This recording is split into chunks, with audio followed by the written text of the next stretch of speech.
여러분 안녕히 주무셨습니까? 우리가 잠든 사이 어떤 일이 있었을까요? 저희 굿모닝 글로벌과 함께 챙겨보시죠.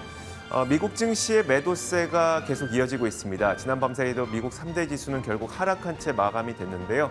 장중까지만 하더라도 사실 나스닥 지수는 계속 상승권에 머물렀습니다. 그러다 결국 장 막판에 하락으로 전환된 채 마감됐습니다. 자, 장중에 그래도 나스닥 지수가 상승권에 있을 수 있었던 이유는 몇 가지가 있었는데 일단 경제 지표들, 지난 밤 사이에 주택 판매 지표, 그리고 구매 관리자 지수, PMI 지표가 발표가 됐었죠. 이런 지표들이 다소 실망스럽다 보니까 10년물 국채 금리가 하락했습니다.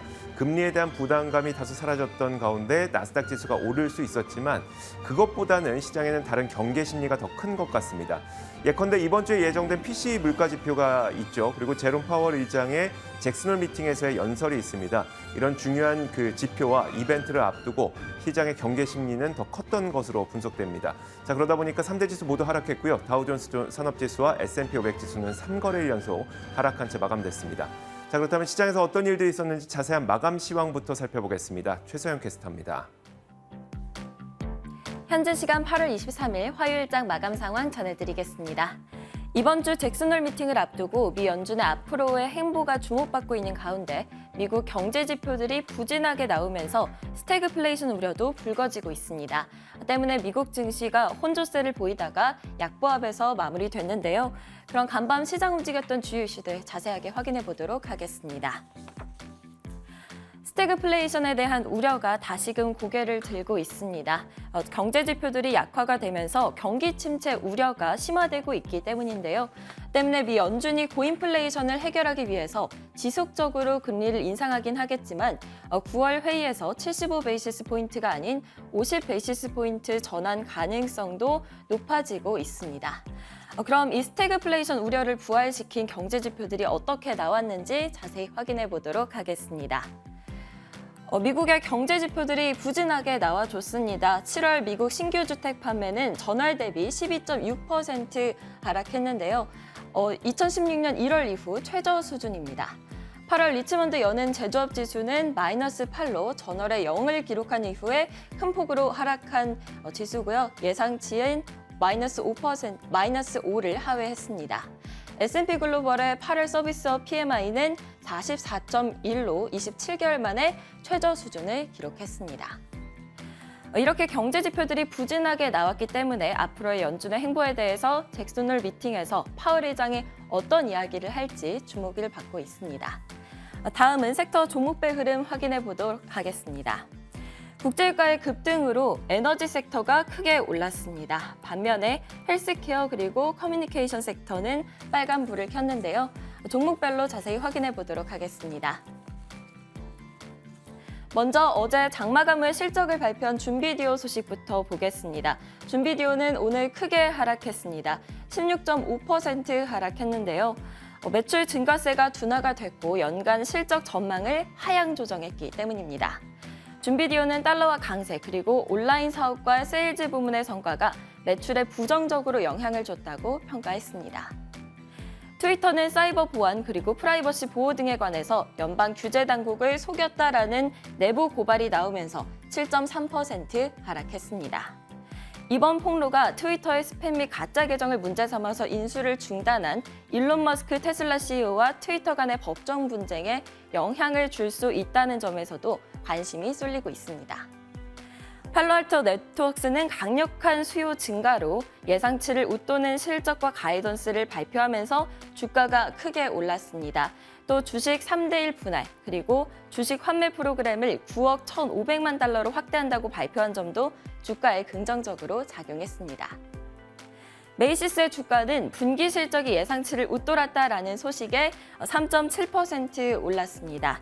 메이시스는 또 작년에 발표했던 온라인 매장을 앞으로 몇 주 안에 출시할 것이다라고 밝히기도 했는데요.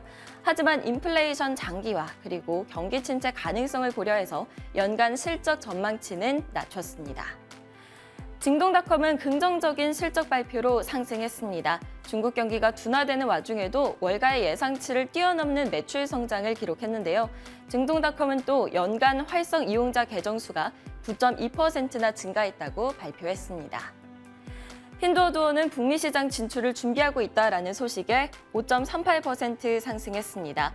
중국의 경기 침체로 내수 시장 밖에서 새로운 동력을 찾기 위해서죠. 블룸버그는 미국 시장이 중국이 기존에 갖춘 인프라와 네트워크를 국제적으로 사용할 수 있는 매력적인 출구가 될 것이라고 평가했습니다. 다음은 국제유가 확인해 보도록 하겠습니다. 최대 산유국인 사우디아라비아가 감산 가능성을 언급하자 국제유가가 급등했습니다. 사우디아라비아는 물론 몇몇 오펙 회원국들도 글로벌 경기 침체가 현실화된다면 감산을 지지할 수도 있다라고 밝혔습니다.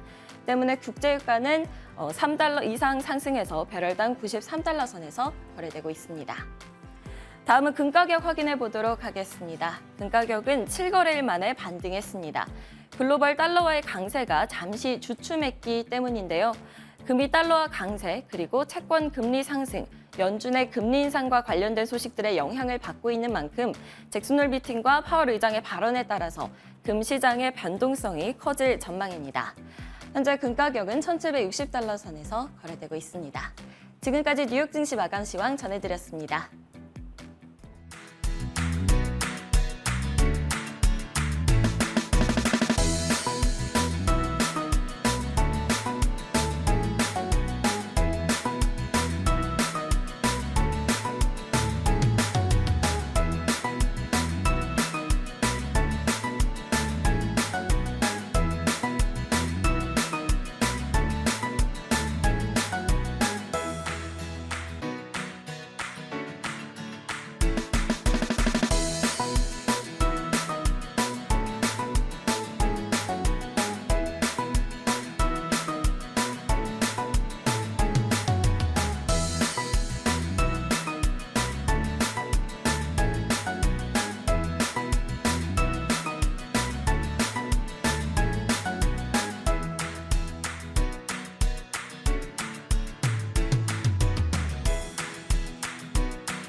자, 지난 밤 사이 미국 시장에서 떠올랐던 여러 가지 이슈들 살펴보겠습니다. 애프터마켓 시간이고요. 오늘도 이분과 함께하겠습니다. 신한금융투자 프리미어센터 최진석 수석연구원 나오셨습니다. 어서 오세요. 안녕하십니까? 네, 안녕하세요. 자, 오늘 준비된 4가지 키워드 살펴봐야 되겠죠. 먼저 첫 번째 키워드입니다. 자, 첫 번째 키워드는 바로 이건데요.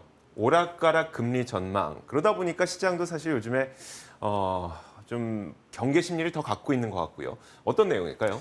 9월 FOMC의 이 금리 인상 전망에 대해서 좀 오락가락 시장이 하고 있는 것 같습니다. 최근에 이제 연준 위원들이 매파 발언을 많이 좀 쏟아냈기 때문에 75베이시스 포인트 인상으로 좀 무게가 실리는 듯 했었죠.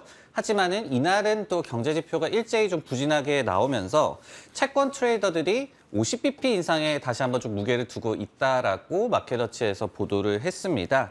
이날 7월 신규 주택 판매 건수가 6년여 만에 최소를 기록을 했죠. 그리고 제조업과 서비스 PMI 같은 경우에도 뭐 경기 위축세를 나타내는 지표도 있었고 예상치를 일제히 좀 하회를 했습니다. 그러면서 또 복합 PMI 지수 같은 경우에는 27개월 만에 최저치까지 또 떨어지기도 했습니다. 그러면서 이 선물 시장, 그러니까 CME 페드워치 기준으로 한때 9월 달에 50bp 인상 이 가능성을 더욱더 유력하게 보는 그런 구간도 있었는데요. 다만 이제 지금 같은 경우에는 뭐 박빙 정도다. 50bp 인상 가능성을 한 47.5% 정도, 그리고 75bp 인상 전망을 한 52.5% 정도 비율로 제시를 하고 있는 그런 선물 시장입니다. 이 기사에서 인용을 한 뉴욕의 한 채권 언더라이터 같은 경우에도 지금 불확실성이 가득한 시장이다라고 표현을 했고요. 그러면서 전망이 뭐 주 단위 또 일 단위로 시시각각 변하고 있다라고 얘기를 하기도 했습니다. 9월 FOMC에서 75bp를 인상할 것 같다는 경계심 때문에 시장이 하락했다가 이게 75bp가 아니다. 한 50bp 정도면 될 것 같다라는 기대 심리 때문에 시장이 그렇게 크게 상승을 했던 건데 그만큼 이제 금리 전망이 어떻게 되느냐에 따라서 시장 방향성이 완전 달라지는 거라서 네. 현재 월가에서는 금리 전망 어떻게 바라보고 있을까요? 주요 기관들이 실제로 어느 정도의 비율로 50bp 인상 그리고 75bp 인상 이렇게 보고 있는지를 좀 알아보면요. 로이터 통신에서 지난 8월 16일에서 19일까지 집계를 좀 했습니다. 근데 이코노미스트 94명 중에 무려 76명이 9월 달에 50bp 인상을 점쳤다라고 하고요. 18명만이 75bp 인상을 예상을 했다라고 합니다.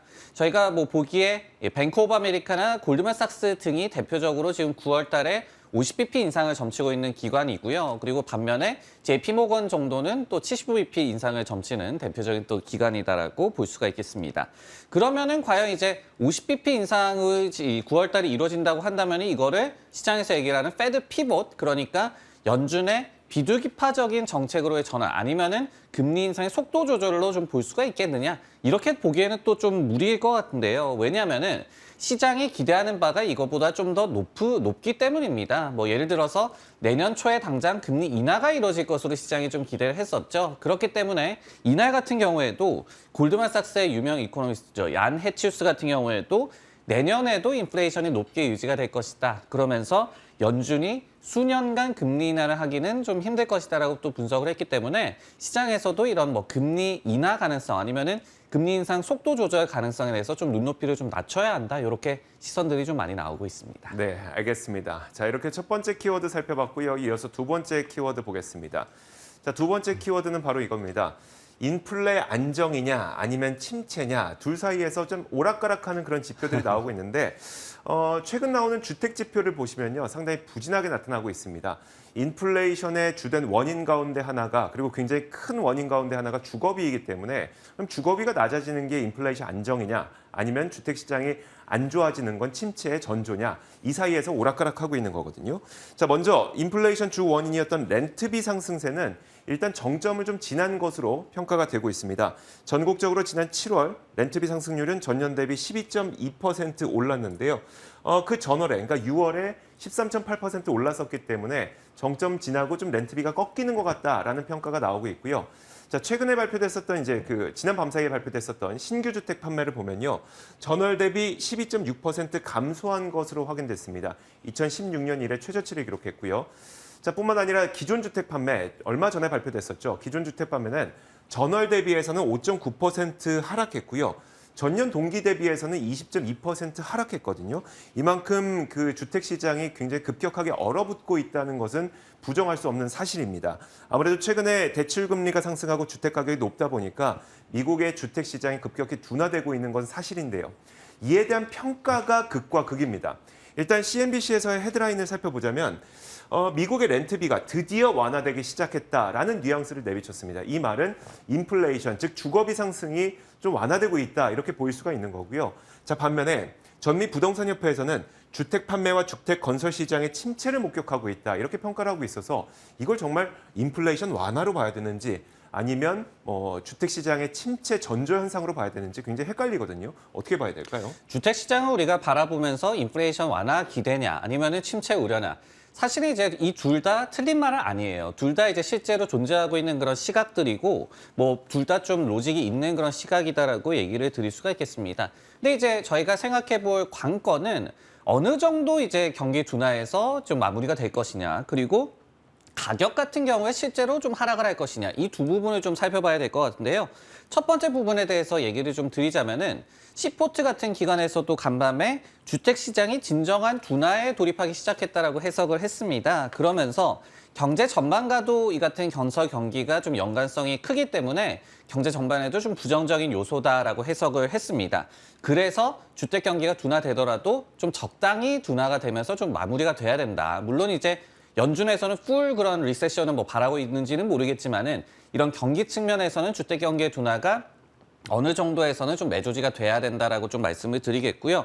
여기에 더해서 지금 뭐 인플레이션 둔화 기미가 나오고 있다라고는 하지만은 주택 가격 같은 경우에는 아직도 좀 높은 수준을 유지를 하고 있거든요. 그리고 여기에 더해서 주거비 역시도 7월 달에 미국의 월 평균 렌트비를 보면은 1,382달러, 그러면서 YOY 기준으로 여전히 12% 증가를 했었고, 올해 들어서 꾸준하게 렌트비가 상승을 하고 있습니다. 그렇기 때문에 이것이 8월 달 지표에서는 어느 정도 실제로 가격이 하락할 수 있을 것이냐, 이런 좀 관건들을 잘 살피면서 판단하는 것이 좀 중요할 것 같습니다. 적당히 둔화되면 인플레이션 완화로 해석될 수 있는 거고 많이 둔화되면 그때부터 이제 침체에 대한 그 네. 우려가 커질 수가 있는 것이기 때문에 지금 단계에서는 일단 뭐 인플레이션 완화 정도로 보이긴 합니다만 이게 더 과도하게 둔화될 경우는 진짜 침체로 이 사람들이 해석할 수도 있다는 점까지 봤습니다. 자, 이어서 다음 키워드 한번 공개해 보겠습니다. 다음 키워드 세 번째 키워드는 바로 이겁니다.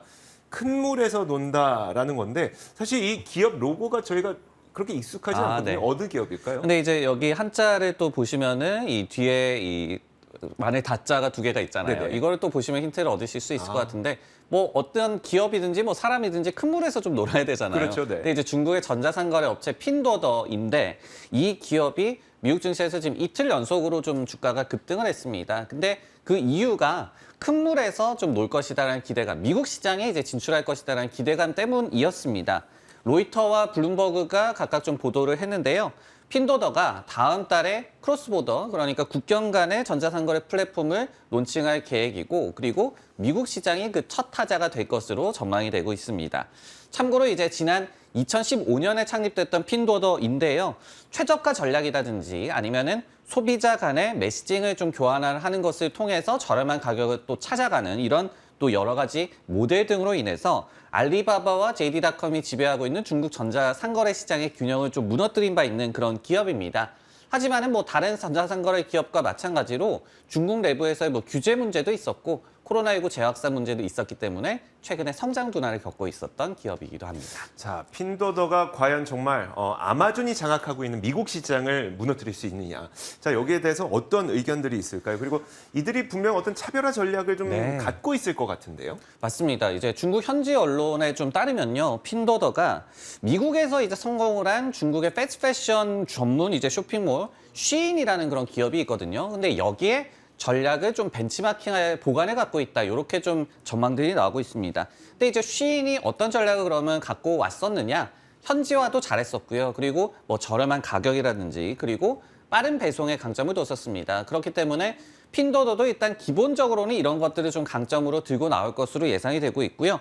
그리고 이제 참고로 핀도더 같은 경우에는 앞서서도 이제 말씀을 드렸지만은 그룹 바잉이라고 해가지고 친구들이 이제 모아서 저렴하게 좀 직접 구매를 하는 그런 모델로 좀 유명한 그런 회사인데 우리말로는 뭐 공동 구매 정도가 될까요? 네네. 예전에 뭐 많이 봤던 소셜 커머스 이런 것과도 좀 비슷하다라고도 보여지고 그리고 이렇게 특장점을 갖고 있는 것과 더불어서 여기에 더해서 또 아마존 같은 경우에 패션 등의 특정 분야는 약하다 이런 또 해석들도 나오고 있기 때문에 어떻게 본다면 충분히 좀 비집고 들어갈 만한 그런 여지가 있다라는 의견이 좀 나오고 있는 상황입니다. 다만 이제 경계론도 있는 상황인데요. 뭐 예를 들면은 아까 막 그룹 바잉을 말씀을 드렸지만 핀도더가 중국에서 성공할 수 있었던 거는 중국인들이 워낙 뭐 위챗 같은 메시징 앱을 많이 사용을 하기 때문에 이런 특수한 상황에 수혜를 받은 것이다라고 얘기를 하면서 회의론도 좀 나오고 있습니다. 그렇기 때문에 일단은 뭐 미국 진출과 관련해서 디테일이 좀 나오는 것을 또 보고 판단을 하면 좀 더 좋을 것 같습니다. 알겠습니다. 자, 이렇게 세 번째 키워드까지 봤고요. 이어서 마지막 키워드 공개하겠습니다. 자, 마지막 키워드는 바로 이겁니다. 중국 전기차 급락인데 사실 이날 테슬라와 같은 미국 그 자동차 업체들 그리고 포드도 올랐고요. 네. 물론 뭐 테슬라의 경우에는 3대1 주식 분할 앞두고 있다고 쳐도 어쨌든 이런 가운데 중국 전기차는 동반 급락하는 현상이 나타났습니다. 그 이유가 뭔지 한번 살펴보겠습니다. 자, 일단 샤오펑을 중심으로 중국 전기차 기업들의 주가가 이날 일제히 하락하는 모습이 보여졌는데 샤오펑에서 3분기 판매량 둔화를 전망했기 때문입니다.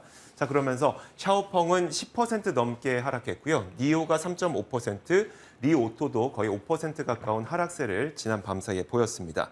자, 샤오펑의 주가 급락이 사실 다른 기업들의 주가 하락까지 좀 이끌었던 측면이 있는데 그럼 샤오펑은 왜 하락했을까? 그 이유를 살펴보자면 자, 몇 가지가 있습니다. 자, 2분기에 34,422대의 자동차를 인도한 것으로 확인이 됐습니다. 이거는 사실 전년 동기 대비 98% 급증한 거기 때문에 이 숫자만 보면 오, 잘 팔았네라고 생각할 수도 있습니다. 자, 그런데 문제는 이거였는데요. 3분기에 그럼 얼마나 팔 거냐? 그들이 전망하고 있는 인도량 전망치가 29,000대에서 31,000대예요. 2분기에 34,000대 팔았는데 이제 3분기에 31,000대 판다고 하니까 이거 많이 팔아도 좀 둔화되는 모습이 나타나겠구나라는 것이 시장에 좀 인식이 됐습니다. 자, 그리고 사실 신규 모델이 이번 분기에는 인도량에 포함이 됐거든요. 근데 그 신규 모델을 제외하게 될 경우 인도량 증가율이 39%로 사실 기존 모델은 많이 안 팔렸다는 걸 의미하는 거죠. 자, 그러다 보니까 이런 것들이 좀 부정적인 요인으로 해석되면서 샤오펑의 주가를 하락시켰습니다.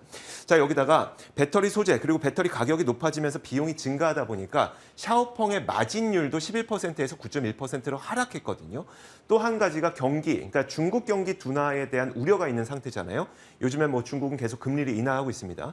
자, 그러다 보니까 대표적인 임의 소비재인 자동차는 경기가 부진할 때 잘 팔릴 수 없는 그런 품목이기도 합니다. 이런 여러 가지 것들이 복합적으로 작용하면서 샤오펑과 그리고 중국 자동차 업체들의 주가가 동반 하락했는데, 자, 이게 중국 전기차 시장의 둔화 신호이냐, 이 부분에 대해서는 어떨까요?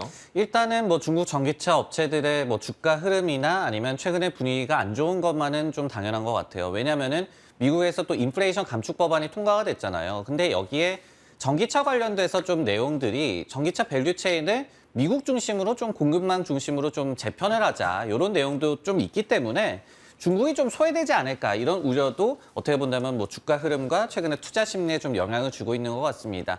다만 이제 중국 측에서는 자신들의 예를 들어서 전기차 소재, 이 배터리 소재라든지 이런 부분에서의 비중이 워낙 좀 크기 때문에 문제 없다라는 입장이고, 사실 중국 전기차 시장의 좀 업황 자체도 그렇게 나쁘지는 않은 상황입니다. 예를 들어서 올해 상반기에 중국에서의 전기차 판매가 약 한 260만 대 정도였거든요. 등록 대수 기준으로도 한 220만 대 정도였고, 그러면서 두 지표 모두 다 전년 대비해서 2배 이상 성장을 했습니다. 그리고 올해 전체로 좀 보더라도 최대한 600만 대까지 좀 예상이 나오고 있거든요. 그렇기 때문에 샤오펑의 가이던스가 좀 실망스럽기는 했지만은 전체적인 업황 전망이 크게 훼손되고 있는 상황은 아니다, 이렇게 좀 말씀을 드리겠고, 근데 이제 관건이 아까도 이제 신차를 제외하면은 성장률이 굉장히 부진했다라고 얘기를 해주셨는데, 네네. 샤오펑도 이 오래된 SUV 모델이 있었죠. G3 모델이 있는데 그게 한 4, 5년 정도 됐습니다. 근데 이게 판매가 좀 부진하면서 좀 문제가 됐었는데, 그러면서 최근에 이제 준대형 G9 SUV 신차를 출시를 했어요. 그러면서 이런 부분이 좀 얼마나 부스트가 될 것이냐. 그리고 이제 샤오펑 외에도 리오토라든지 다른 이 스타트업 기업들 같은 경우에는 신차 라인업을 하반기에 좀 집중을 시키고 있거든요. 네. 그렇기 때문에 이런 부분들이 어느 정도 좀 활기를 불어넣어 줄 것이냐, 이런 것들이 앞으로 좀 관건이 될 것 같습니다. 알겠습니다. 자, 이렇게 지난밤 사이에 있었던 여러 가지 미국 시장의 이슈들을 살펴봤습니다. 애프터마켓 시간이었고요. 신한금융투자 프리미어센터 최진석 수석 연구원과 함께 이야기 나눠봤습니다. 고맙습니다.